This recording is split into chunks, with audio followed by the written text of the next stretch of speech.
السلام علیکم لسنرز، آج ہم نے سیکنڈ لاسٹ ایپیسوڈ پڑھنی ہے عشق آتش کی۔ تو چلیں پھر۔ شایان آیا تو سب ہال میں جمع ہو گئے۔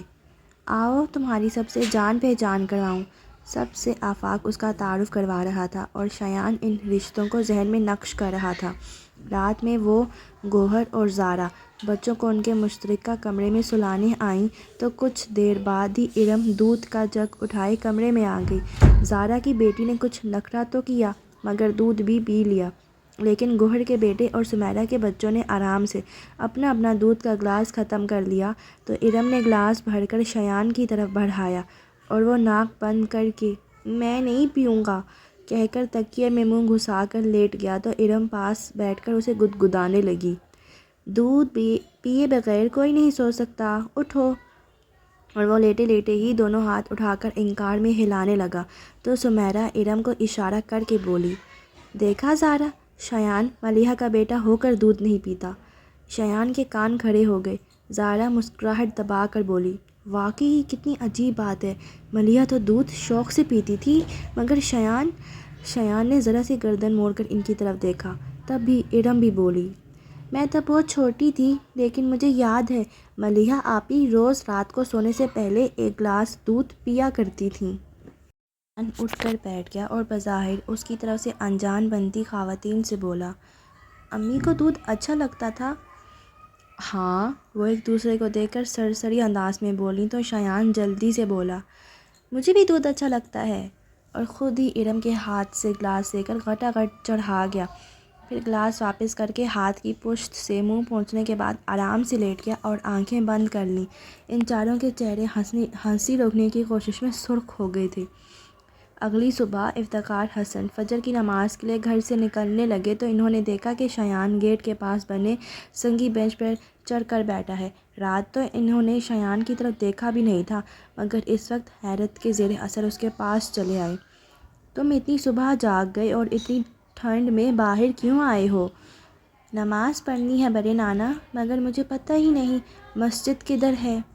چھوٹے بچے کے منہ سے ایسی بات سن کر انہیں بھی اختیار اس پر پیار آ گیا تھا مگر اپنے انداز سے انہوں نے کچھ ظاہر نہ ہونے دیا اور سپاٹ آواز میں بولے، "میں بھی نماز پڑھنے جا رہا ہوں، میرے ساتھ آ جاؤ"۔ اور وہ "جی بڑے نانا" کہتا چھلانگ لگا کر بینچ سے اترا اور پاس آ کر ان کا ہاتھ پکڑ لیا۔ افتخار حسن اسے ساتھ لے کر چل پڑے۔ جاتے ہوئے وہ پورا راستہ باتیں کرتا رہا مگر جب نماز پڑھ کر مسجد سے باہر آئے تو افتخار حسن نے محسوس کیا کہ وہ چپ چاپ سا ہے۔ اسے دیکھ کر دل پر بوجھ آ پڑا تھا۔ اندرونی دروازے کے باہر بننے والے دالان میں سمیرہ کی امی تخت پر بیٹھی قرآن پاک کی تلاوت کر رہی تھیں۔ شایان نے گیٹ سے اندر آتے ہی افتخار حسن کا ہاتھ چھوڑ دیا اور چلتا ہوا تخت کے پاس آیا اور چپل اتار کر تخت پر چڑھتا وہ بڑی نانی کی گود میں منہ چھپا کر لیٹ گیا۔ انہوں نے آیت مکمل کی اور قرآن بند کرتیں اس کے گھنے بالوں میں ہاتھ پھیرنے لگیں۔ "کیا بات ہے، اداس لگ رہے ہو"۔ "بڑے نانا مجھ سے ناراض ہیں"۔ وہ اس طرح سے بولا کہ سمیرہ کی امی مسکرانے لگیں۔ "وہ تم سے ناراض نہیں ہیں"۔ "مجھے پتہ ہے وہ ناراض ہیں، وہ مجھ سے بات نہیں کر رہے اور مجھے گود میں لے کر پیار بھی نہیں کیا"۔ "میں جو تمہیں گود میں لے کر بیٹھی ہوں، اور چھوٹے نانا رات کو ہمارے بیٹے کے لیے جہاز بھی تو لائے تھے، پھر تمہیں اچھا لگا تھا نا"۔ وہ اسے بہلانے کی کوشش کر رہی تھی مگر وہ ضد سے بولا، "لیکن مجھے بڑے نانا کی گود میں بیٹھنا ہے"۔ "تو جاؤ، جا کر بیٹھ جاؤ"۔ شایان کی آنکھیں چمکنے لگیں۔ وہ فوراً تخت سے اترا اور اندر بھاگ گیا۔ دروازے پر رک کر اس نے جھانکا۔ افتخار حسن چہرے کے سامنے اخبار پھیلائے بیٹھے تھے۔ وہ دبے پاؤں چلتا آیا، پھر ایک دم سے اخبار کے نیچے سے گھس کر ان کی گود میں جا چڑھا اور افتخار حسن "ارے ارے" ہی کرتے رہ گئے۔ "آپ مجھ سے کیوں ناراض ہیں بڑے نانا، میں نے تو کوئی شرارت بھی نہیں کی"۔ وہ ان کے گلے میں بازو ڈالتا اتنے لاڈ سے بول رہا تھا کہ افتخار حسن خود بے ساختہ اجنبیت کو قائم نہ رکھ سکے اور مسکرا کر بولے، "میں تم سے ناراض نہیں ہوں بلکہ تم اتنے اچھے بچے ہو کہ تم سے کوئی بھی ناراض نہیں ہو سکتا"۔ "میں بھی اخبار پڑھوں گا"، اور ان کی گود میں پھیل کر بیٹھ گیا۔ ناچار انہوں نے اخبار سیدھا کیا مگر پڑھ نہ سکے کیونکہ شایان ٹوٹے ٹوٹے پھوٹے ہجے کرتا بلند آواز میں غلط پڑھ رہا تھا۔ سمیرہ کی امی شایان کو دیکھنے اندر آئیں تو شایان افتخار حسن کی گود میں بیٹھا انہیں اخبار پڑھ کر سنا رہا تھا۔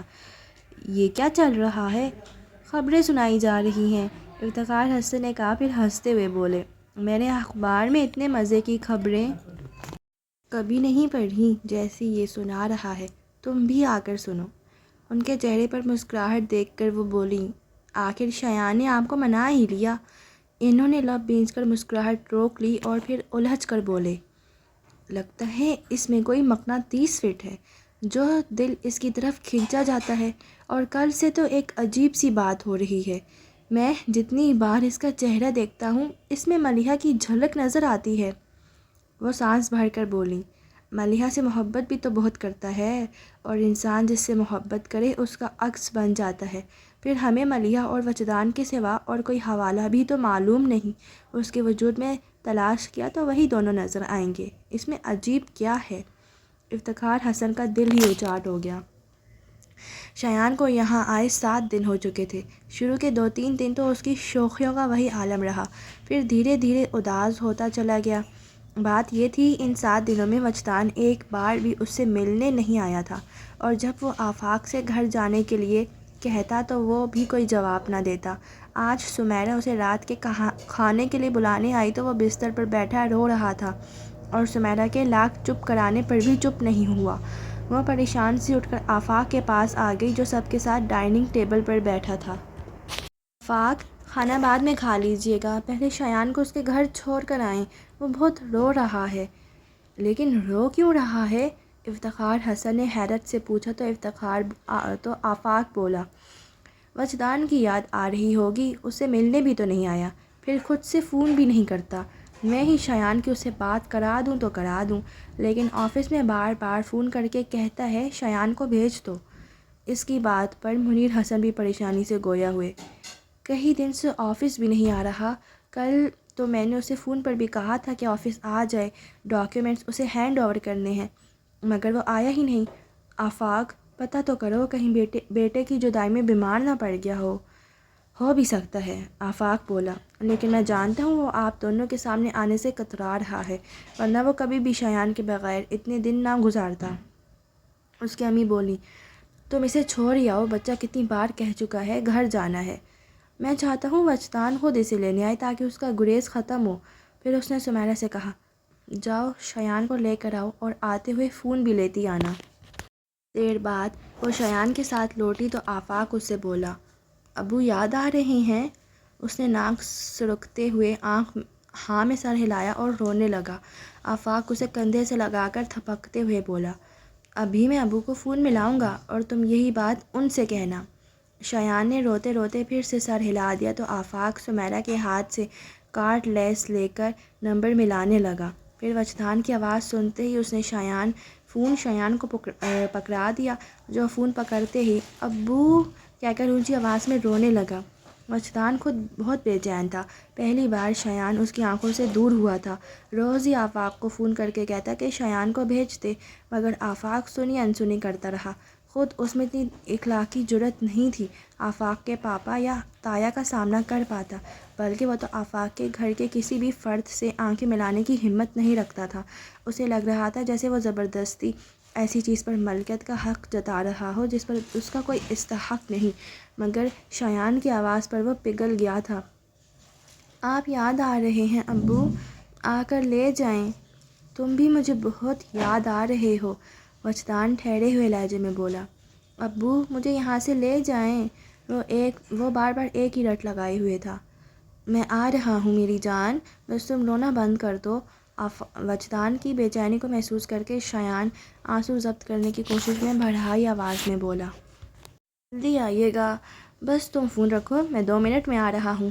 وجدان نے کہنے کے ساتھ ہی فون بند کر دیا اور گاڑی کی چابی اٹھا کر تیزی سے باہر لپکا۔ شایان کی پکار اس کے سب احساسات پر بھاری تھی اور وہ فل سپیڈ سے گاڑی بھگاتا آنن فانن آفاق کے گھر آ پہنچا۔ وجدان نے ہال میں قدم رکھا تو سامنے ہی افتخار حسن اور منیر حسن شایان کو ساتھ لیے صوفے پر بیٹھے تھے، باقی لوگ بھی وہیں موجود تھے اور شایان کو دلاسے دے رہے تھے جو ابھی تک رو رہا تھا۔ شایان، وجدان نے اس پر نظر پڑتے ہی پکارا، شایان نے آواز کی سمت دیکھا، پھر ابو آ گئے کہتا بندوق سے نکلی گولی کی طرح اٹھ کر وجدان کی طرف دوڑ پڑا۔ اسے اپنی طرف آتے دیکھ کر گھٹنے زمین پر ٹکا کر بیٹھتے وجدان نے اپنی باہیں کھول دیں اور شایان دوڑتا ہوا آ کر ان میں سما گیا۔ دیکھنے والوں کو لگ رہا تھا جیسے دونوں برسوں بعد ملے ہوں۔ وجدان اسے بے تحاشا چوم رہا تھا اور شایان اس سے لپٹتا جا رہا تھا۔ پھر وجدان کا دھیان سب کی طرف گیا جو اس کے گرد گھیرا ڈالے مسکراتی نگاہوں سے دیکھ رہے تھے۔ السلام علیکم۔ شایان کا ہاتھ پکڑ کر کھڑے ہوتے ہوئے اس نے سب کو مشترکہ سلام کیا تھا۔ تم آفس کیوں نہیں آ رہے؟ منیر حسن کڑے تیور سے بولے تو وجدان ٹپاتا ہوا، انکل وہ میں کرنے لگا تو انہوں نے کہا بس رہنے دو، مجھے پتہ چل گیا ہے تم کبھی نہیں سدھرو گے۔ میری بھانجی نہیں رہی تو کیا ہوا؟ اس کا بیٹا جو ہے جس کے نام پر تم جی بھر کے اوٹ پٹانگ حرکتیں کر سکتے ہو۔ وجدان خفیف سا مسکراتے ہوئے گدی مسلنے لگا، تب بھی اس کی نظر افتخار حسن پر پڑی اور بلا ارادہ ہی اس نے رخ پھیرتے ہوئے چہرہ چھپانا چاہا۔ کیا ساری عمر چہرہ چھپاتے رہو گے؟ وجدان نے کچھ ہچکچاہٹ کے بعد ان کی طرف دیکھا۔ ان کے چہرے پر نرم سے تاثر نے اسے شرمندہ کر دیا۔ میں اندازہ کر سکتا ہوں کہ اس فسانے کو سن کر آپ کو کتنی تکلیف ہوئی ہوگی۔ اب اس ذکر کو جانے دو، یوں بھی تقدیر کی بس ایک لکیر ہی درمیان میں ہے، ورنہ یہ فسانہ ملیحہ کی داستان حیات میں بھی ہو سکتا تھا۔ وہ متانت سے بول کر چپ ہوئے تو سمیرہ کی امی وجدان کا بازو تھام کر بولیں اب یوں کھڑے نہ رہو، آؤ بیٹھ جاؤ۔ وہ فوراً ہی معذرت کرنے لگا، سوری خالہ بیٹھ نہیں سکتا، میں گھر میں کسی کو بتا کر نہیں آیا۔ پریشان ہو رہے ہوں گے، آئے ہو تو ڈاکیومنٹس لے جاؤ۔ اسے جاتے دیکھ کر منیر حسن جلدی سے بولے آفاق کے ساتھ جاؤ، وہ تمہیں بتا دے گا۔ ساتھ آفاق کو اشارہ کیا۔ وہ سر ہلاتا وجدان کو آنے کا کہہ کر اسٹڈی کی طرف چل پڑا۔ اندر آ کر وہ چلتا ہوا ٹیبل کے پاس آ رکا اور فائل میں سے کچھ کاغذات دیکھ کر نکالنے لگا۔ وجدان بھی اس کے پاس آ کھڑا ہوا۔ آفاق نے ایک کاغذ نکال کر وجدان کی طرف بڑھاتے ہوئے سنجیدہ چہرے کے ساتھ کہا یہ شایان کا برتھ سرٹیفکیٹ ہے جس میں شایان کے ماں باپ کی حیثیت سے وجدان اور ملیحہ فاروقی کے نام درج ہیں، اور اس برتھ سرٹیفکیٹ میں شایان کی تاریخ پیدائش وہی درج کی گئی ہے جو ملیحہ کی اصل تاریخ وفات ہے۔ وجدان نے اسپاٹ چہرے کے ساتھ وہ سرٹیفکیٹ آفاق سے لے کر ٹیبل پر رکھ دیا۔ اس کے بعد آفاق نے ایک اور کاغذ اس کے ہاتھ میں دیا۔ وجدان نے اس کاغذ پر نظر ڈالی اور ہقلاتا ہوا بولا یہ تو نکاح نامہ ہے۔ آفاق اس کی بات پوری کرتے ہوئے بولا اس پر ملیحہ کے دستخط بھی موجود ہیں، کسی ایکسپرٹ سے کروائے گئے ہیں اور انہیں جعلی ثابت کرنا آسان نہیں۔ گواہوں کے طور پر میں، پاپا، تایا جان اور سمد سائن کر چکے ہیں، تم بھی دستخط کر دینا۔ اس کے بعد اگر شایان کے اصل ماں باپ بھی کہیں سے آ جائیں تو میں برتھ سرٹیفکیٹ اور نکاح نامے کی موجودگی میں تمہیں شایان پر اپنا حق ثابت کرنے کے لیے کسی دوسری گواہی کی ضرورت ہی نہیں رہے گی، کیونکہ اب قانونی طور پر ملیحہ تمہاری مرحومہ بیوی اور شایان تم دونوں کی اولاد ہے۔ وجدان کے دماغ میں بگولے اٹھ رہے تھے اور کانوں میں سائیں سائیں کی آوازیں گونجنے لگیں۔ اسے ملیحہ کے ساتھ ہوئی پہلی ملاقات یاد آنے لگی اور اپنا پہلا جملہ جو اسے ملیحہ سے کہا تھا، وہ جملہ جو ایک سوال تھا، آپ مجھ سے شادی کریں گی؟ مگر اس سوال کو جواب نہ مل سکا اور اس ملال نے ایک عمر وجدان کے جنون کو سرگرداں کیے رکھا۔ یہ سوال وجدان کو عزیز بھی بہت تھا۔ یہ دکھ ہی تو اس کی چاہت کا صلہ تھا، یہ دکھ ہی اس کی عمر کا حاصل تھا۔ اور آج وجدان کے ہاتھ میں پکڑا کاغذ کا ٹکڑا کہہ رہا تھا کہ ملیحہ وجدان کی بیوی تھی اور شایان سے اس کے تعلق کا ثبوت مذاق، اور ایسا مذاق وجدان کو لگ رہا تھا کہ اس کا ملال، اس کی جاگیر اس سے چھین لی گئی ہے۔ اب وہ کسے جا کر کہہ سکے گا کہ اس نے محبت میں خسارہ اٹھایا ہے؟ لب آزاد ہوں تو درد کو جھیلنا کچھ صحیح ہو جاتا ہے، مگر وجدان کو درد کے دلدل میں اتار کر طاقت فریاد چھین لی گئی تھی۔ وجدان کو لگا اس کی ناکام آرزوؤں کو تماشا بنا دیا گیا ہے، یہ تہذیب اس کی برداشت سے باہر تھی۔ خالی ہاتھ رہ جانا ہمیشہ تکلیف دیتا ہے، لیکن جس کے دامن میں صرف دکھ ہو پھر اگر وہ بھی اسے چھن جائے تو یہ چارہ گیری کسے کوئی بتائے گا؟ ایک مدت سے وجدان نے آنسوؤں کو پلکوں کی سلاخوں میں قید کر رکھا تھا، لیکن آج وجدان نے انہیں آزادی کی نوید دے دی۔ اب وہ پھوٹے چلے آ رہے تھے مگر وجدان ہنس رہا تھا۔ وہ تقدیر کے اس مذاق پر کہکے لگا رہا تھا اور ساتھ ساتھ اس کا چہرہ بھیگتا جا رہا تھا۔ پھر جانے کیا ہوا، ہنستے ہنستے اس کے ہونٹوں سے کہکوں کی جگہ آہ و بقا نکلنے لگی۔ وہ اس کاغذ کو دیکھ دیکھ کر ٹوٹنے لگا۔ اس نے سر کو اٹھا کر چھت کی طرف دیکھا، جیسے اس کی نگاہیں سیدھی آسمان تک جا پہنچیں گی، اور آنسوؤں کے بیچ پکارا، اللہ!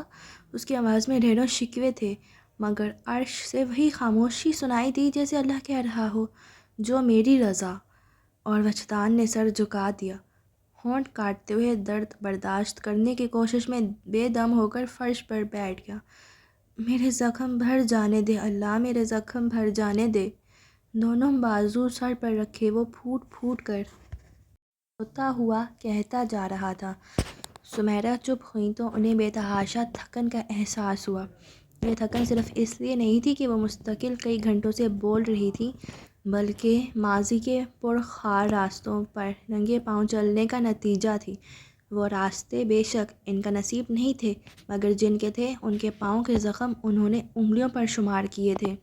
انہیں اپنا حلق سوکھتا ہوا محسوس ہوا تو بیڈ پر بیٹھے بیٹھے ہی انہوں نے سائڈ ٹیبل پر رکھے جگ سے پانی گلاس میں انڈیلا، اور گلاس ہونٹوں سے لگا کر حلق تر کرنے کے بعد گلاس میں جھانکتی ہوئی بولیں، آج دیکھنے والی آنکھیں جسٹس وجدان مصطفیٰ کو رشک سے دیکھتی ہیں۔ کون ایسا خوش نصیب ہوگا جسے زندگی میں اتنی کامیابیاں ملی ہوں کہ جو بھی چاہا آخر اسے پا لیا، عزت، شہرت، دولت اور محبت بھی، کیونکہ دنیا تو یہی دیکھتی ہے کہ وجدان نے جس لڑکی سے محبت کی وہ اس کی بیوی بن گئی، جی نہ سکی، یہ اور بات ہے، مگر وہ ان چند خوش نصیبوں میں سے ہے جن کی محبت تکمیل کو پہنچتی ہے، اور اس محبت کی حسین یادگار ہے شایان مصطفیٰ۔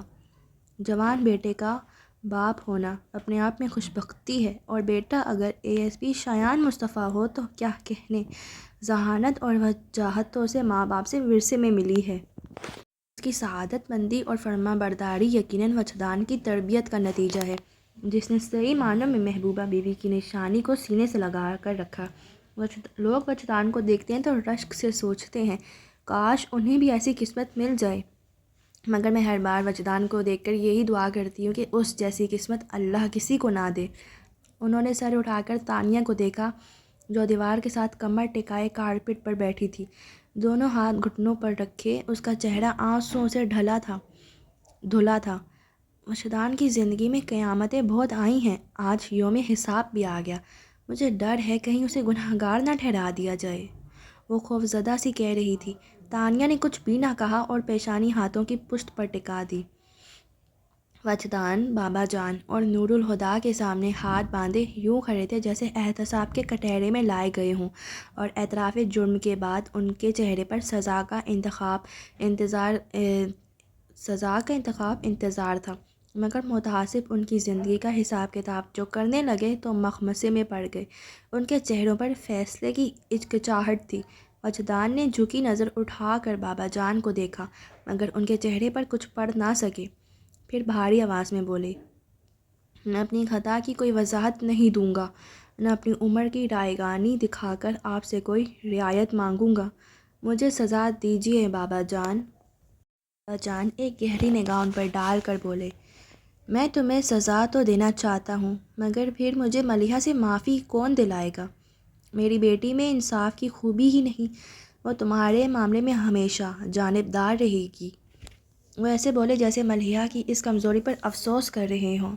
ان کی طرف سے نا امید ہو کر وجدان نور الہدیٰ کی طرف مڑے، آپ ہی سزا دے دیجیے ہادی بھائی، آپ کا تو حق بھی بنتا ہے، ملیحہ منگیتر تھیں آپ کی، زندگی نے بیوی بننے کی مہلت نہیں دی، مگر وہ آپ کے لیے دلہن تو بنی ہی تھی۔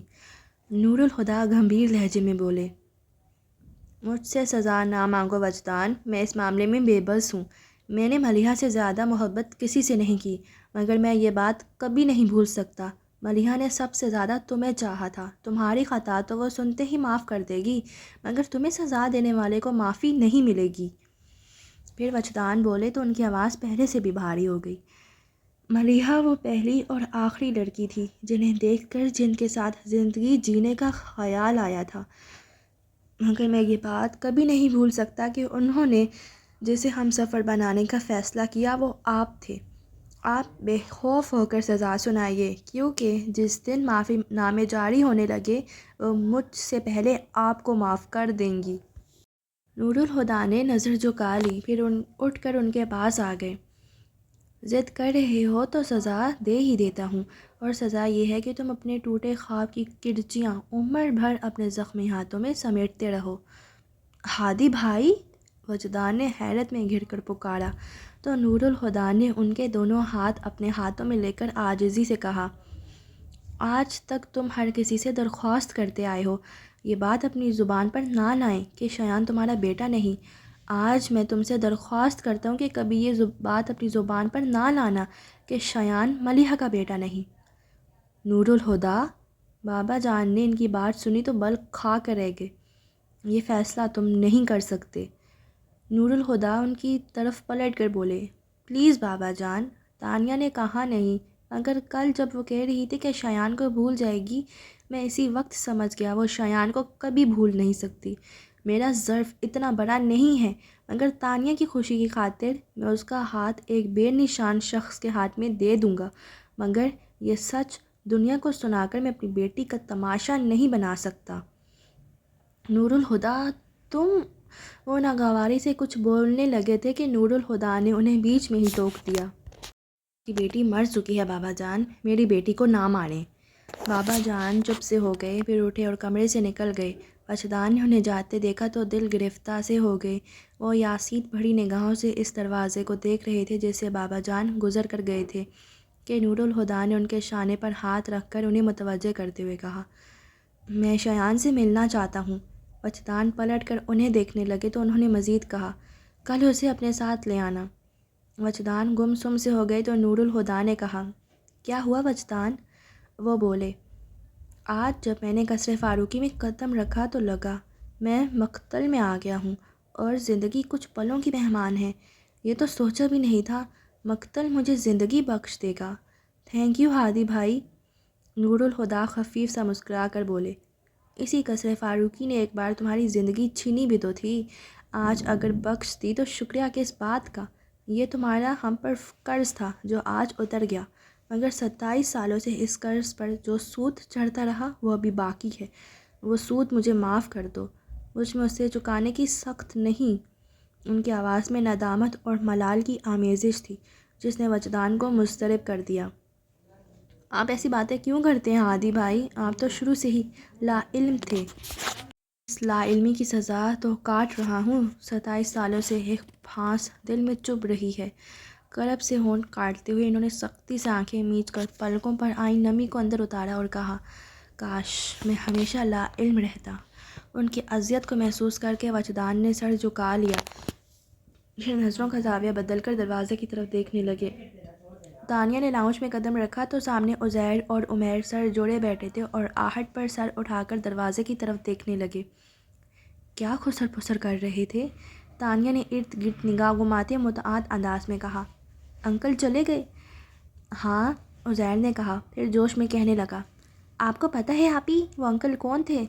تانیہ نے ٹھٹک کر پوچھا، کون تھے؟ عزیر اٹھ کر ان کے پاس آتا بولا، ان کا نام وجدان مصطفیٰ ہے، اور وہ جو لڑکی ہے نا، وہی جن کی تصویر دادا جان کے کمرے میں لگی ہے، وہ دادا جان کی بیٹی تھیں۔ ان کا نام ملیحہ تھا اور وجدان انکل ملیحہ آنٹی کے شوہر ہیں، اور دادا جان بھی ہمارے دادا نہیں ہیں، وہ پاپا کے چچا ہیں۔ وٹ ربش! تانیہ ناگواری سے بولی، وہ پاپا کے بابا ہوں یا چچا، ہمارے دادا ہی ہیں۔ ہاں وہ تو ہے، عزیر ہکلایا، پھر چڑ کر بولا، اچھا نا، بات تو سن لیں۔ اور تانیہ مطمئن سی بولی، ہاں بھائی سناؤ۔ اور وہ کہنے لگا، ملیحہ آنٹی نے وجدان انکل کے ساتھ لو میرج کی تھی، اس لیے دادا جان ان سے ناراض ہو گئے۔ پھر آنٹی کی بھی ڈیتھ ہو گئی تو دونوں فیملیز میں رابطہ ہی ختم ہو گیا، لیکن اب وجدان انکل اچانک ہی دادا جان سے ملنے آ گئے۔ دراصل وہ چاہتے ہیں کہ اب دادا جان ان سے ناراضگی ختم کر کے انہیں فیملی ممبر کے طور پر قبول کر لیں۔ عزیر کی باتوں سے تانیہ کا اطمینان بڑھتا گیا۔ وجدان کی زندگی کا یہ طوفان دبے پاؤں گزر گیا تھا۔ کاش یہ سکون مستقل ہو، اس نے دل سے دعا کی۔ تبھی عمیر پاس آ کر جھنجھلاہٹ سے بولا، بیکار کی باتیں کیے جاؤ، اصل بات تو بتاؤ۔ کون سی بات؟ تانیہ چونکی۔ پاپا چاہتے ہیں کہ آپ کی شادی وجدان انکل کے بیٹے کے ساتھ کر دی جائے۔ تانیہ نے حیرت سے اسے دیکھا، وہ اس خبر کی توقع بھی نہیں کر رہی تھی۔ نور الہدیٰ اور بابا جان کے سچ جان لینے کے بعد اسے اتنا تو اندازہ ہوا تھا کہ نور الہدیٰ وجدان کو سپورٹ کریں گے، مگر وہ سب جان کر بھی شایان کو قبول کر لیں گے؟ تانیہ کو امید بھی نہیں تھی، لیکن وہ جانتی تھی کہ اگر وہ ایسا کرنے پر مجبور ہوئے ہیں تو صرف اس کی خاطر۔ اسے اپنے پاپا پر ڈھیروں پیار آ گیا۔ ہولے سے مسکرا کر اس نے پوچھا، کہاں ہیں؟ اپنے کمرے میں، لیکن آپ وہاں مت جائیں۔ عمیر کی بات سنتے ہی وہ نور الہدیٰ کے کمرے میں جانے کے لیے پلٹی تو عمیر جلدی سے بولا، کیوں؟ تانیہ نے اسے حیران ہو کر دیکھا۔ آپ کی شادی والی بات پر مما کا پاپا سے جھگڑا چل رہا ہے۔ کیوں؟ تانیہ نے پھر سے کہا۔ بعد میں اسے احساس ہوا کہ اسے یہ سوال نہیں کرنا چاہیے تھا۔ عمیر بھی ان کے کیوں پر گھبرا کر سوچتے ہوئے بولا، شاید اس لیے وہ شایان بھائی کو نہیں جانتی ہیں، اور وہ پہلے سے ہی انصر بھائی کو آپ کے لیے بھی پسند کر چکی ہیں۔ پھر اس نے تانیہ کی طرف دیکھا اور شرارت سے بولا، لیکن آپ تو انہیں جانتی ہیں، بابا بتا رہے تھے کہ آپ کی فرینڈ فائزہ کے پیرنٹس ملیحہ آنٹی کے کزنس تھے، اور وجدان انکل کا ان کی فیملی کے ساتھ کافی اسٹرانگ ریلیشن ہے، اور آپ ان کے گھر شایان بھائی سے مل چکی ہیں۔ ہاں، لیکن مجھے باقی باتوں کا علم نہیں تھا، اس نے جلدی سے کہا، پھر سیڑھیاں چڑھ کر اوپر آ گئی۔ نور الہدیٰ کے کمرے سے جھگڑا کرنے کی دبی دبی آوازیں آ رہی تھیں۔ تانیہ جانتی تھی کہ اس جھگڑے کی کیا وجہ ہو سکتی ہے۔ اس نے بس ایک پل کو سوچا، پھر دستک دیے بغیر دروازہ کھول کر کمرے میں آ گئی۔ بھول جاؤ نور الہدیٰ، میں تمہاری یہ خواہش کبھی پوری نہیں ہونے دوں گی، مریم کسی بات پر تنفر سے کہہ رہی تھی۔ وہ بیڈ پر بیٹھی تھیں، غصے کی زیادتی سے ان کا تنفس بگڑا ہوا تھا اور چہرے کے نقوش جن میں نرمی گھلی رہتی تھی ہمیشہ کھردرے سے لگ رہے تھے۔ نور الہدیٰ ایک جانب رکھی کرسی پر اپنا سر دونوں ہاتھوں سے تھام کر بے بس سے بیٹھے تھے۔ دونوں دروازہ کھلنے کی آواز پر بیک وقت تانیہ کی طرف متوجہ ہوئے۔ اسے دیکھتے ہی نور الہدیٰ تیزی سے کھڑے ہوتے ہوئے بولے، تانیہ تم یہاں سے جاؤ۔ سوری پاپا، مگر میں نہیں جاؤں گی، وہ دھیمی آواز میں کہہ کر مریم سے بولی۔ ماما، میں جانتی ہوں آپ پاپا سے کیوں جھگڑا کر رہی ہیں، پلیز آپ پاپا کو ہرٹ مت کریں۔ تم کچھ نہیں جانتی، وہ قطعیت سے بولی۔ تمہیں پتہ ہے تمہارے پاپا شایان مصطفیٰ کے ساتھ تمہاری شادی کرنا چاہتے ہیں، مگر میں یہ ہرگز نہیں ہونے دوں گی۔ ان کا لہجہ اتنا اٹل تھا کہ تانیہ گھبرا اٹھی اور نور الہدیٰ کی موجودگی کو نظر انداز کرتے ہوئے بولی، پلیز ماما، پاپا نے اگر فیصلہ کیا ہے تو سوچ سمجھ کر کیا ہوگا۔ مگر مریم ذرا متاثر نہیں ہوئی۔ شایان ملیحہ فاروقی کا بیٹا ہے، جس کے نام پر نور الہدیٰ کے سوچنے سمجھنے کی صلاحیتیں ختم ہو جاتی ہیں۔ یہ فیصلہ کیا سوچ سمجھ کر کرے گا؟ چپ ہو جاؤ مریم۔ تانیہ کی موجودگی میں نور الہدیٰ خجل ہو گئے تو مریم نے چمک کر کہا، واہ، ابھی سے چپ ہونے کو کہہ رہی ہیں؟ ابھی تو میں نے تانیہ کو یہ بتایا ہی نہیں کہ اس کا باپ شایان کی ماں سے ہمیشہ محبت کرتا رہا اور آج بھی کرتا ہے۔ فار گاڈ سیک مریم، بیٹی کے سامنے تو زبان قابو میں رکھو، وہ جھنجھلا کر بولے تو مریم طنز سے مسکرانے لگی۔ کمال ہے، میرے سامنے تو بے دھڑک ملیحہ سے عشق کا اعتراف کرتے ہو، اور اگر یہی بات میں نے بیٹی سے کہہ دی تو تمہیں میری زبان کی فکر ہو گئی ہے۔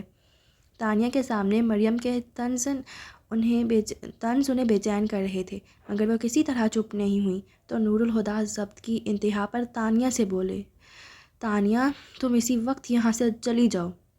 جی پاپا، تانیہ ان کی خجالت محسوس کر کے جلدی سے کہہ کر دروازے کی طرف بڑھی تھی کہ مریم نے اس کا بازو پکڑ لیا اور لفظ چبا چبا کر بولی، تانیہ کہیں نہیں جائے گی۔ نور الہدیٰ نے خود کو بے چارگی کی انتہا پر محسوس کیا۔ میرے صبر کا امتحان مت لو۔ صبر کا امتحان تو تم لیتے آئے ہو نور الہدیٰ۔ 25 سالوں سے میں ایسے شخص کے ساتھ زندگی گزار رہی ہوں جو کسی اور کا دم بھرتا ہے۔ میں نے اپنا سب کچھ تمہیں بخش دیا، پھر بھی تم میرے نہ ہوئے، ہمیشہ اسی کے رہے جو تمہیں چھوڑ کر کسی دوسرے کے ساتھ نکل بھاگی تھی۔ شرم آنی چاہیے تمہیں اس طرح کی بات کرتے ہوئے، نور الہدیٰ نے بھڑک کر کہا۔ جواباً وہ سرد لہجے میں بولی، کسی دوسرے کی بیوی، کسی کے بچے کی ماں سے عشق کرتے ہوئے تمہیں شرم نہیں آنی چاہیے؟ نور الہدیٰ نے کوفت سے انہیں دیکھا، پھر تانیہ سے تیز لہجے میں بولے، میں تمہیں جانے کا کہہ رہا ہوں تو جاتی کیوں نہیں؟ اس کا بازو ابھی بھی مریم کے ہاتھ میں تھا۔ انہوں نے نور الہدیٰ کی بات سن کر جنونی گرفت اتنی سخت کر لی کہ ان کے ناخن تانیہ کی نرم خال میں گھس گئے اور چلا کر بولی، یہ یہاں سے نہیں جائے گی۔ مما پلیز میرا بازو چھوڑ دیں۔ تانیہ درد سے بلبلائی تو وہ اس کے بازو کو جھٹکا دے کر سختی سے بولی، کہہ دیا نا تم یہاں سے نہیں جاؤ گی۔ پھر وہ گردن موڑ کر نور الہدیٰ کو دیکھنے لگیں اور کہا، آج مجھے تم پر ترس آ رہا ہے نور الہدیٰ۔ مجھے یاد ہے سرکل کی کوئی ایک لڑکی ایسی نہیں تھی جو تم سے شادی نہ کرنا چاہتی ہو، مگر جس سے تم شادی کرنا چاہتے تھے وہ تمہیں چھوڑ کر کسی اور کی بیوی بن گئی۔ سو سیڈ۔ وہ ہمدردی جتا کر بولی تو نور الہدیٰ طیش میں آ گئے۔ میں نے کبھی ملیحہ کو پانے کی خواہش نہیں کی۔ وہ ایک دم مشتعل ہو گئیں۔ پھر تم کس لیے اس ڈائن کا سوگ مناتے ہو؟ تانیہ کو برا لگا تو وہ فوراً انہیں ٹوکنے لگی، مما اتنا تو خیال کر لیں کہ وہ مر چکی ہیں۔ وہ تیز لہجے میں بولی، اسے مرا ہوا مت کہو تانیہ، وہ مرتی ہی تو نہیں۔ اگر مر گئی ہوتی تو آج نور الہدیٰ میرا ہوتا، مگر اسے زندہ رہنے کا ایسا لالچ ہے کہ مر کر بھی نہیں مری۔ اس کا وجود اس دنیا سے اٹھ گیا، پھر بھی وہ دنیا چھوڑنے کو تیار نہیں ہے۔ وہ لڑکی نہیں آسیب ہے جس نے ہر ایک کو اپنے دام میں گرفتار کر رکھا ہے۔ ایک باپ بیٹا میرے گھر میں اس کے عاشق ہیں، ایک باپ بیٹا اس کے گھر میں اس کے نام کی تسبیح پڑھتے ہیں، اور جانے کون کون ہے جسے اس نے اپنے سحر میں جگ کر رکھا ہوگا۔ پھر وہ اچانک نور الہدیٰ سے بولی، اس میں ایسا کیا تھا نور الہدیٰ جو ہر کوئی اس کی محبت میں مرا جا رہا ہے؟ اس میں کون سی کشش تھی جو کم نہیں ہوتی؟ میری محبت اس کی موت کے سامنے بے بس ہے۔ پھر خود ہی سر جھٹک کر کہا، جنتر منتر پھونکے ہوں گے اس چڑیل نے، ورنہ کوئی اس گری ہوئی لڑکی کو یاد کرتا جو ایک طرف کزن کو الو بناتی رہی، دوسری طرف وجدان کو پھانس کر بیار ہچا لیا۔ وہ ایسی نہیں تھی جیسے آپ بول رہی ہیں، اگر ہوتی تو کوئی انہیں یاد نہ کرتا۔ ہاں وہ نہیں مری، کیونکہ جو دلوں میں جینے کا ہنر سیکھ لے اسے موت نہیں مار سکتی۔ مریم نے یوں تانیہ کو دیکھا جیسے یقین نہ آیا ہو یہ سب اس نے کہا ہے، پھر طنز سے مسکراتی نور الہدیٰ سے بولی، مبارک ہو نور الہدیٰ، ملیحہ کے عاشقوں کی فہرست میں نئے نام کا اضافہ ہوا ہے۔ پھر وہ تانیہ کا بازو جھٹک کر پیچھے ہٹتی خون خوار لہجے میں بولی، تم دونوں اسے جتنی بھی محبت کر لو میری نفرت سے جیت نہیں سکتے، اور کان کھول کر سن لو، میں کسی قیمت پر ملیحہ کے بیٹے کو اپنی بیٹی کی زندگی میں برداشت نہیں کروں گی۔ نور الہدیٰ نے سرد سپاٹ نظروں سے ان کی طرف دیکھا اور کاٹ دار آواز میں بولے، تم بھی ایک بات سمجھ لو، میں تم جیسی کم ظرف عورت کے لیے اپنی بیٹی کی زندگی داؤ پر نہیں لگاؤں گا۔ وہ رکے، پھر کہا، میں نے تم سے بہت محبت کی ہے مریم، اتنی کہ خود بھی ڈر گیا کہیں ملیحہ کو نہ بھول جاؤں، مگر وہ تم تھیں جس نے کبھی مجھے ملیحہ کو بھولنے نہیں دیا، اس کی تصویر ہمیشہ میرے ذہن میں تازہ رکھی، لیکن تمہارے اس احسان کے باوجود آج مجھے یقین ہو گیا ہے کہ تم سے شادی کرنا میری زندگی کی سب سے بڑی غلطی تھی۔ وہ اجنبیت سے بول کر لمبے لمبے ڈگ بڑھتے کمرے سے چلے گئے۔ آسمان پر اتنا اندھیرا نہیں تھا جتنا مریم کی آنکھوں کے سامنے چھا گیا تھا۔ کسی عورت کے لیے اس سے بڑا تماچا اور کیا ہوگا کہ اسے کہا جائے کہ اس کے ساتھ 25 سال کی رفاقت غلطی تھی۔ وہ گرنے کو تھیں کہ تانیہ نے بڑھ کر انہیں تھام لیا، پھر سہارا دیتی انہیں بیڈ تک لے آئیں اور انہیں آرام سے بٹھا کر ان کی کمر کے پیچھے تکیہ لگا دیا، اور سراسیما سی تانیہ کا ہاتھ تھام کر بولیں، تم نے سنا نور الہدیٰ نے کیا کہا؟ آج اسے مجھ سے شادی کرنا غلطی لگ رہا ہے، یہ شخص مجھے اور کتنی تکلیف دے گا۔ تانیہ نے دیکھا ان کی آنکھوں میں آنسو تھے، وہ نرمی سے بولیں، آپ بھی تو ماما ایسی بات کے لیے پاپا سے الجھتی ہیں جو ان کے اختیار میں نہیں، میرا بھی تو خود پر اختیار نہیں۔ وہ بے بسی سے بولیں، جتنی شدت سے میں نے نور الہدیٰ کو چاہا، اگر پتھر کو بھی پوجتی تو خدا ہو جاتا، لیکن نور الہدیٰ میرا نہ ہوا۔ ایسا کیوں سوچتی ہیں ماما؟ ملیحہ آپ سے پہلے پاپا کی زندگی میں آئی تھی اور آپ سے پہلے ہی پاپا کی زندگی سے نکل گئی، اب اگر وہ ان کے دل میں ہے تو کیا ان کی زندگی میں تو آپ کے سوا کوئی نہیں؟ پاپا نے کب آپ سے کچھ چھپایا ہے؟ یہی تو تم نہیں سمجھتی۔ اس کی زندگی میں کوئی اور ہوتی تو میں گوارا کر لیتی، مگر اس کے دل میں کوئی اور ہے، یہ مجھ سے برداشت نہیں ہوتا۔ ابھی بھی جا کر دیکھ لو، آج کے جھگڑے کا فائدہ اٹھا کر وہ ملیحہ کے کمرے میں گیا ہوگا۔ جانتا ہے نا جب تک وہ نہیں منائے گا میں اس کے پاس نہیں جاؤں گی۔ سوچا ہوگا کیوں نہ اس سنہری موقع کا فائدہ اٹھا کر محبت کے مقبرے کی زیارت کر لی جائے، اور یہ وہ پہلی بار نہیں کرے گا۔ شادی کے شروع کے دنوں میں بھی وہ اکثر وہاں جایا کرتا تھا۔ میں نے روکا تو چھپ کر میری غیر موجودگی میں جانے لگا۔ میں نہیں چاہتی کہ دوبارہ ہمارا آمنا سامنا ملیحہ کے کمرے میں ہو، اس لیے میں نے گھر سے باہر مصروفیات ڈھونڈ لیں تاکہ نور الہدیٰ کو موقع ملتا رہے اور میں لا تعلق رہ سکوں۔ خود کبھی دوبارہ ملیحہ کے کمرے کی طرف نہیں گئی اور تم لوگوں کو بھی روک کر رکھا، مگر نور الہدیٰ کی غلط فہمی ہے کہ مجھے نہیں پتہ چلتا۔ میں تو اس کی آنکھیں دیکھ کر پہچان جاتی ہوں کہ آج وہ محبت کے مقبرے پر یادوں کی چادر چڑھا کر آیا ہے۔ بولتے بولتے وہ ایک دم چپ ہو گئیں اور سر تکیے پر ڈال کر ہانپنے لگیں، جیسے لمبی دوری کا سفر پیدل کیا ہو۔ ان کی اداسی تانیہ کو بھی اداس کر رہی تھی، مگر اس کے پاس ان کی اداسی دور کرنے کا کوئی حل نہیں تھا، اس لیے انہیں سمجھانے لگی۔ حقیقت کتنی ہی تکلیف دہ ہو، اس کی خوبی یہی ہے کہ اسے بدلا نہیں جا سکتا، اور جس کو بدلا نہ جا سکے اس کے ساتھ سمجھوتا کر لینا چاہیے۔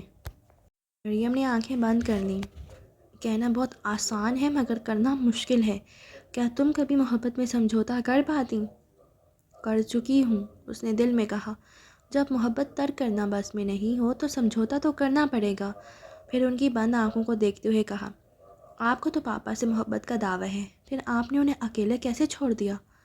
مریم نے آنکھیں کھولیں، پھر سر تکیے سے اٹھا کر اسے دیکھنے لگیں، جو کہہ رہی تھی، جسے چاہا اس کی تکلیف دیکھی نہیں جاتی، پر آپ نے تو کبھی پاپا کی تکلیف کو محسوس بھی نہیں کیا۔ پاپا جسے خوش دیکھنا چاہتے تھے اسے 27 سال سے نہیں دیکھا اور قیامت تک نہیں دیکھ پائیں گے۔ آپ اگر انہیں اپنے کندھے پر سر رکھ کر رونے کی اجازت دے دیتی تو وہ اکیلے خالی کمرے میں بیٹھ کر اپنا دکھ کیوں مناتے؟ آپ ہمیشہ انہیں اپنا بنانے کی ضد کرتی رہیں، خود ان کی کیوں نہ ہو گئیں؟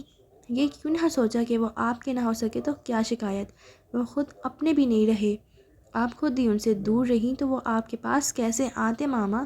لیکن پاپا نے کبھی آپ کے اور اپنے بیچ کی خلیج ہمیں محسوس نہیں ہونے دی، مگر میں جانتی ہوں خوش نہیں ہیں، اور خوش آپ بھی نہیں ہیں۔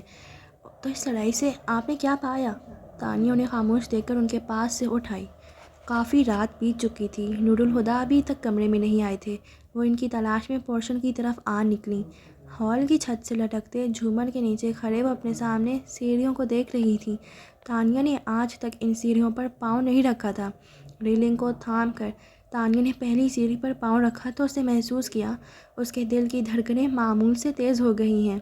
اس نے دوسری سیڑھی پر پیر جمایا تو اس کی سانسیں بھی اتھل پتھل ہونے لگیں، مگر وہ اپنے حواس کو مجتمع رکھے ایک ایک سیڑھی پر چڑھتی زینے تک آ گئی۔ اس نے پلٹ کر نیچے دیکھا، پھر گردن موڑ کر اپنے سامنے منکش آبنوسی دروازے کو دیکھنے لگی۔ بھاری تالا کھلا ہوا تھا، کنڈی سے لٹک رہا تھا اور زنجیر ایک طرف کو ہٹی ہوئی تھی۔ تانیہ نے دونوں پٹوں پر ہاتھ رکھ کر ذرا سا دھکیلا اور وہ کھلتے چلا گیا۔ تانیہ کو لگا اس پر طلسم ہوش ربک کا دروازہ کھل گیا ہو۔ سرد ہوا اس کے جسم سے ٹکرائی تو اس نے سانس روک لیا، پھر اس نے ایک قدم اٹھایا اور کمرے میں آ گئی۔ نور الہدیٰ سامنے بیڈ پر دراز تھے، تانیہ کو دیکھ کر چونکتے ہوئے اٹھ بیٹھے، مگر تانیہ نے ان کی موجودگی کو کوئی نوٹس نہیں لیا۔ کمرے میں ٹیبل لیمپ کی ہلکی سی روشنی تھی۔ تانیہ اس روشنی میں نظریں گھماتی کمرے کا جائزہ لینے لگی۔ یہاں 27 سالوں میں کوئی تبدیلی نہیں آئی تھی۔ وہ سب طرف دیکھتی نور الہدیٰ کے پاس چلی آئی۔ بیڈ پر بیٹھتے ہوئے اس کی نگاہ پائنتی کی طرف رکھے چھوٹے صوفہ سیٹ پر تھی، جس پر کچھ فریم ہوئی تصویریں رکھی تھیں اور ٹیبل پر زیورات کے ڈھیر کے ساتھ عروسی لباس طے کیا پڑا تھا۔ تانیہ نے اسے دیکھ کر نگاہیں پھیر لیں۔ نور الہدیٰ بہت غور سے اسے دیکھ رہے تھے۔ تانیہ نے گہرا سانس اندر اتار کر کہا، اس ہوا میں عجیب سی خوشبو محسوس ہو رہی ہے، شاید یہ ملیحہ فاروقی کی خوشبو ہو۔ پھر اچانک ہی مڑ کر نور الہدیٰ کو دیکھا۔ آپ کو یہی خوشبو یہاں لے آتی ہے نا؟ وہ چونک کر بولے۔ تم مریم کی باتوں کو سنجیدگی سے مت لو، وہ ایسی ہی بولتی رہتی ہے۔ میں سب جانتی ہوں پاپا، اس نے نرم مسکراہٹ کے ساتھ کہا، پھر ایک دم اس کی مسکراہٹ معدوم ہو گئی اور وہ انگلیوں کو آپس میں الجھا کر بولی، وہ بھی جو شایان نہیں جانتا۔ اب کہ نور الہدیٰ ٹٹک گیا۔ تمہیں یہ سب کس نے بتایا؟ کیا فرق پڑتا ہے، وہ کہہ کر دوبارہ مسکرانے لگی۔ نور الہدیٰ پرسوچ نگاہوں سے اس کی طرف دیکھ رہے تھے۔ کیا تم شایان کو قبول کر سکتی ہو؟ کیا دادا جان شایان کو ملیحہ کا بیٹا قبول کر لیں گے؟ جواباً اس نے سوال کیا تو نور الہدیٰ چپ سے ہو گئے۔ اگر دادا جان شایان کو قبول کر لیتے ہیں تو ٹھیک، ورنہ جانے دیجیے گا۔ آج اسے اپنا ساتھ میرے لیے مناسب نہیں لگتا، کل اسے اپنا آپ میرے قابل نہیں لگے گا۔ میں نے پہلے بھی اسے کھونا تھا، بعد میں بھی کھو دوں گی۔ پھر اسے وہ سچ کیوں سناؤں جسے سن کر وہ اپنی ہی نظروں میں گر جائے؟ بات کرتے کرتے اس کا دل بڑھا گیا اور اس نے خود کو رونے سے روکنے کی کوشش بھی نہیں کی اور نور الہدیٰ کے بازو سے لگ کر رونے لگی۔ انہوں نے بھی اسے چپ نہیں کرایا اور اس کے گرد بازو پھیلا کر تھپکتے رہے۔ جب وہ روتے روتے تھک گئی تو خود ہی ان کے کندھے سے سر اٹھا کر آنسو پونچھنے لگی۔ بس، نور الہدیٰ اسے دیکھ کر مسکرائے، پھر اس کے گال پر ہاتھ مار کر بولے، اپنے پاپا پر اتنا سا بھی یقین نہیں ہے؟ میں تمہیں کبھی کچھ کھونے نہیں دوں گا۔ وہ اس کے سر پر ہاتھ رکھے اسے یقین دلا رہے تھے۔ تانیہ بولی، میں اپنے لیے نہیں رو رہی پاپا، میں تو آپ کے لیے رو رہی تھی۔ محبت بچھڑ جانے کے خوف سے میں نے 3 سال 3 صدیوں کی طرح گزارے، اور آپ نے محبت سے بچھڑ کر 27 سال کیسے گزارے ہوں گے؟ محبت تو آباد کرتی ہے نا۔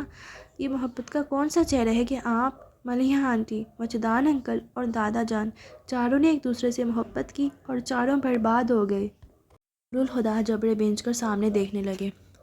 خیر، اس نے کہا، جو ہوا برا ہی سہی، مگر بدلنا ممکن نہیں۔ لیکن آپ کیوں دادا جان سے آج تک ناراض ہیں؟ انہوں نے کب چاہا تھا کہ ان کی بیٹی مر جائے؟ جو بھی غلطیاں ان سے ہوئیں نادانستگی میں ہوئیں، وقت ہی خراب تھا شاید، ورنہ اتنے بچانے والے ہاتھوں تو کوئی کیسے دریا برباد ہو سکتا ہے؟ دادا جان کو اپنی خطا کا اعتراف بھی تو ہے۔ پھر بھی اگر آپ انہیں سزا دینا چاہتے ہیں تو تسلی رکھیں، انہیں سزا مل چکی ہے۔ ان کی بیٹی کی موت کو 27 سال گزر چکے ہیں اور ایک باپ کے لیے اس سے بڑا کوئی عذاب نہیں۔ نور الہدیٰ بے بسی سے بولے، مجھے ان کے ضیاع کا احساس ہے، مگر جب ملیحہ کا خسارہ یاد آتا ہے تو ان کی تکلیف بے معنی سی لگتی ہے۔ وہ فلسفیانہ انداز میں بولی، خسارے تو ایک سے ہی ہوتے ہیں، ان میں کمی بیشی ناپنے کا کوئی پیمانہ نہیں، دکھ کی کوئی مقدار نہیں ہوتی، بس احساس ہوتا ہے، اور انہیں ملیحہ کے دکھ کا احساس ہے، اسی لیے تو پچھتاتے ہیں۔ نور الہدیٰ تلخی سے بولے، اب پچھتانے سے کیا جب ملیحہ ہی نہیں رہی؟ مان رہے پاپا، کہیں ایسا نہ ہو کل جب آپ پچھتائیں تو دادا جان نہ رہیں۔ اس کی بات نے انہیں جھنجھوڑ کر رکھ دیا۔ وہ خوف زدہ نگاہوں سے اسے دیکھنے لگے۔ ان کی عمر 77 ہو چکی ہے، بیٹی سے ملنے کی خواہش انہیں اور کتنے دن آپ کی ناراضگی ختم ہونے کا انتظار کرنے دے گی؟ 1 سال، 2 سال، 4 سال، وقت تیزی سے گزر رہا ہے پاپا، کہیں دیر نہ ہو جائے۔ وہ ظرف لگا کر چلی گئی اور نور الہدیٰ کے اندر بھونچال آ گیا۔ وہ رشتوں سے محبت کرنے والے شخص تھے، مگر بدقسمتی سے ہوش سنبھالنے سے پہلے ہی وہ کئی رشتوں کو کھو کر بیٹھ چکے تھے، اپنے ماں باپ کو بھی۔ جب ہوش سنبھالا تو انہوں نے بابا جان، امی اور ملیحہ کو ہی زندگی میں پایا تھا اور انہیں اپنی زندگی کو اساس بنا لیا، مگر ان کی بدقسمتی ایک بار پھر ہاتھ دکھا گئی اور فریال کا انتقال ہو گیا۔ پھر 27 برس کی عمر میں غیر محسوس طور پر ہی ملیحہ کو دیکھ کر سحر زدہ رہ گئے۔ وہ عام تو پہلے بھی نہیں تھی، اب اور بھی خاص ہو گئی، مگر یہ خوشی بھی عارضی ثابت ہوئی۔ اب صرف تایا جان بچے تھے۔ وہ نور الہدیٰ کے لیے کیا تھے سمجھانا مشکل نہیں تھا، لیکن ملیحہ کی موت کبھی نہ بھلایا جانے والا صدمہ تھی، جس نے ان کے اندر اس انتہائی رد عمل کو تحریک دی کہ وہ بابا جان کو مورد الزام ٹھہرا کر ان سے ہمیشہ کے لیے ناراض ہو گئے، مگر ان سے محبت کرنا نہ چھوڑ سکے، اور وہ ہمیشہ ان کے اندر سر اٹھاتی رہی، مگر ملیحہ کو کھو دینے کا دکھ اس پر حاوی ہو جاتا۔ آج اچانک ہی تانیہ نے اپنی باتوں سے ملیحہ کے دکھ کو پس منظر میں دھکیل دیا تھا۔ اب وہ صرف بابا جان کے بارے میں سوچ رہے تھے۔ جب انہوں نے باپ کی شفقت کو کھو دیا تھا تو بابا جان نے ان کی زندگی کی اس کمی کو آگے بڑھ کر پورا کر دیا، لیکن جب ان کی بیٹی چل بسی تو نور الہدیٰ ان کی تکلیف سے نظر چرا کر لا تعلق ہو گئے۔ آج جو سوچا تو نور الہدیٰ کو ندامت ہونے لگی۔ انسان کو بہت سی چیزوں کا احساس وقت گزرنے کے بعد ہوتا ہے، کیونکہ اسے ہمیشہ یہی لگتا ہے کہ ابھی بہت وقت باقی ہے، مگر کیا آپ نے ملیحہ کی موت سے سیکھا نہیں کہ وقت کی الٹی گنتی بھی کبھی بھی شروع ہو سکتی ہے۔ جانے سے پہلے انہوں نے تانیہ کی کہی آخری بات کو یاد کیا، پھر اپنی عرق آلود پیشانی کو مسلتے ایک فیصلہ کر کے اٹھ کھڑے ہوئے۔ کون سا فیصلہ؟ اب یہ تو آپ لوگوں کو لاسٹ ایپیسوڈ میں پتہ چلے گا، اور لاسٹ ایپیسوڈ انشاءاللہ میں کل اپلوڈ کر دوں گی۔ تو آپ کو آج کی ایپیسوڈ کیسی لگی مجھے کمنٹس میں ضرور بتائیے گا، ٹھیک ہے؟ Okay, bye bye.